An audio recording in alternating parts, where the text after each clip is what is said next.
But another player that was mentioned, and I will say this player almost made the top 10.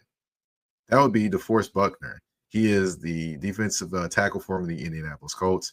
He is a guy that I really, really considered throwing in there. I went kind of back and forth between him and Jeffrey Simmons. And it's almost like you can add a little bit of a toss up there in terms of the impact of both of those players. I mean, he had 6.5 sacks, which was better than Jeffrey Simmons. But Jeffrey Simmons had 11 tackles for loss last year, and Buckner had 8. So there's a little bit of a difference there.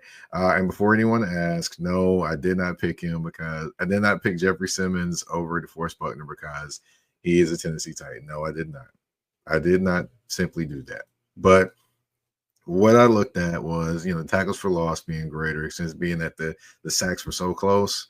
And then also just impact as well. I will say that both of them didn't have quite the impact that they wanted to have last season.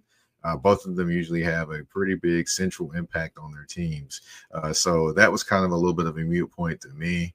So that's how I came up with who didn't make it and who did make it when it came to Jeffrey Simmons or DeForest Buckner. But DeForest Buckner was right there on the cusp, just didn't quite make it into my top 10. That's not to say he's not a great football player. He definitely is. I mean, he's been an ageless wonder over the last few years, and he is still big, fast, agile, and does all the big man things that you need to do in the trenches. So, salute to him. Just did not make this top 10.